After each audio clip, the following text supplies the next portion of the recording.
Hello and welcome to this video on monetary union. So in the video we're going to look at what monetary union is, the benefits and costs, and then we're going to spend the second half looking at the story of monetary union in the Eurozone. So let's start off with what do we mean by monetary union. Monetary union, quite simply, is a situation when at least two countries share the same currency.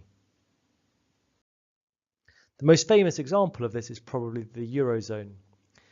In Europe, we have many countries that share the same currency, the euro. It's important here that we don't confuse this with the EU. The EU is a common market, a trading bloc. The Eurozone is a monetary union. There are more countries in the EU than just use the euro. So, what was the history of the Eurozone? Well, the European Union is how it all originally was stemmed, and this was envisaged after World War II in order to try and bring more peaceful cooperation across Europe. In the 1950s, there was a free trade area created, and then on the 1st of January 2002, a single currency was launched for a number of countries called the euro, and it replaced their original currency. So, for example, Germany replaced the Deutschmark with the euro, France replaced the franc with the euro, and so on. Now, if you have one country, one currency, you have one central bank. And in Europe, for the euro, it's the European Central Bank that have control of monetary and exchange rate policy. So what are the responsibilities of the European Central Bank? Well, they're responsible for distributing the notes and coins throughout the Eurozone. Crucially, as a central bank, they set interest rates. And they do this to try and target inflation close to below 2% across all the Eurozone countries. They're also responsible for maintaining a stable financial system, managing foreign currency reserves, and they are overall responsible for monetary policy. But fiscal policy, so government spending and tax, those decisions are left to the individual countries, but there are some limitations. So in order to join the euro, the idea was that countries had to meet certain criteria. So if we're going to have one central bank and one monetary policy, we need to try and ensure that our economies are similar, so they're going to have similar levels of inflation, they're going to respond in the same way. So there were a number of criteria that were that countries needed to meet in order to join the euro. The first one was that the government's budget deficit, so government spending, or government tax revenue, should I say, minus government spending, must be below 3% of GDP. The public debt, or the national debt in total, must be below 60% of GDP.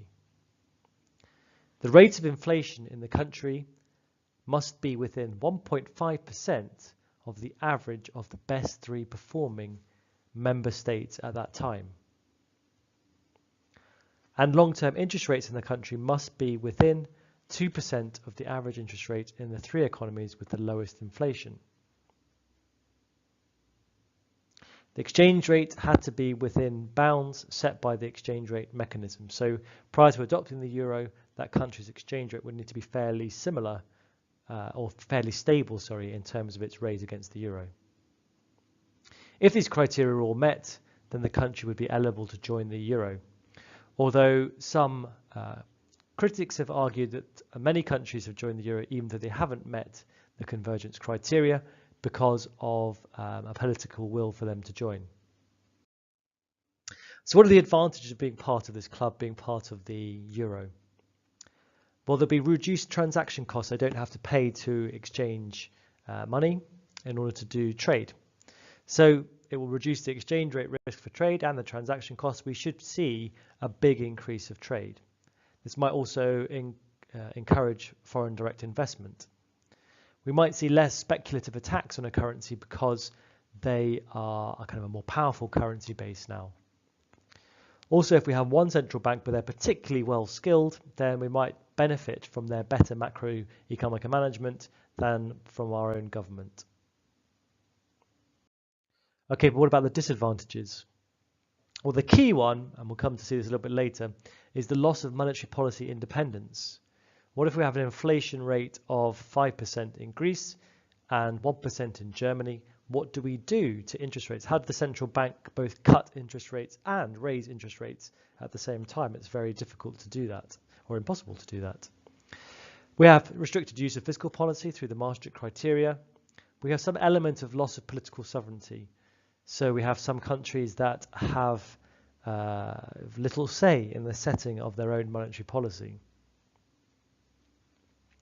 This may ultimately result in unemployment, and differences in inflation may limit economic growth. So we're now going to look at the experience of monetary union in the Eurozone. I'm going to focus on the experience of Germany, Greece, and Spain predominantly. So our first chart here shows the economic growth rate, the GDP growth rate of countries from the introduction of the euro in 2002. And we can see, generally speaking, up until 2008, all these countries here, so the red being Greece, the yellow being Spain, and the blue being Germany, experienced high levels of economic growth. In fact, Greece and Spain in particular experienced some of the largest or the highest rates of economic growth over this period. What we see though around 2008 is a big crash in the rates, in particular for Greece and Spain, whilst Germany managed to maintain some economic growth. So why was this the case? Why did Germany seem to eventually do well whilst Greece and Spain struggled despite the initial optimistic appearance? This chart illustrates that even further. We can see here over the economic output over the period 2008 to 2014. So we can see that German economy is growing very healthily, whilst Greece and Spain not doing quite so well here. We have a contraction in economic growth. So again, the question, why was this the case? And we need to start our story really by looking at inflation rates. So a quick reminder here that the inflation target in the Eurozone is 2%. So countries should be close to, but just below 2%. And so when we look at Germany in blue here, we see that for most of the time, actually, yes, they are close to, but below 2%. Inflation is pretty much on target. But what we notice for Greece and Spain is that inflation is persistently higher than target. So what would that suggest? Well, it would suggest that Greece and Spain could have done with higher rates of interest from about 2003 onwards to bring inflation down in line with the target. But the impact of that would have been to push Germany down towards 0% inflation and possibly even deflation.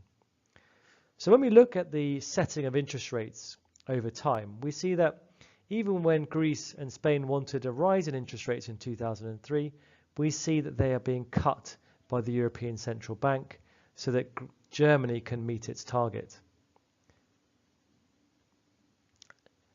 So what we seem to see is quite low interest rates throughout the period here, and that overall, if we were to say who is the interest rate suiting, is it suiting Germany or is it suiting Spain and Greece, we would say that the interest rate here is really suiting Germany's economy the most, and it's not suiting Greece and Spain. They're experiencing much higher levels of inflation.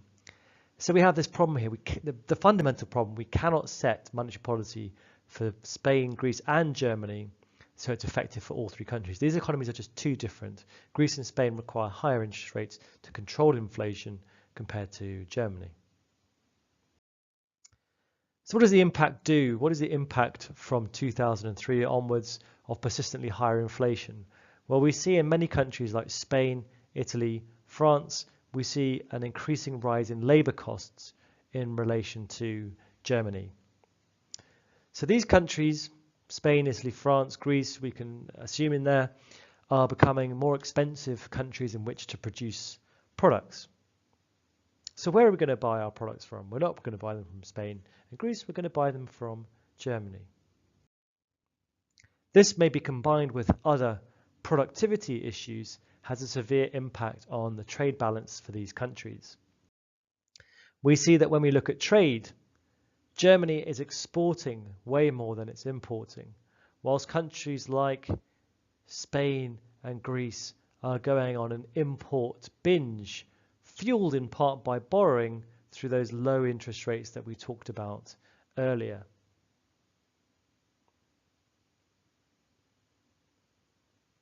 So we have lots being produced in Germany, not much being produced elsewhere in Europe, and not much being but being consumed through taking on debts. So if there's lots of work being done in Germany and not much work being done elsewhere, we start to see the big increases in unemployment.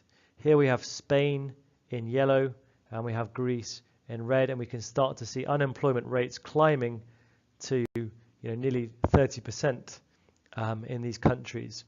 Whilst in Germany it's quite a different story. We see actually unemployment still falling throughout this period.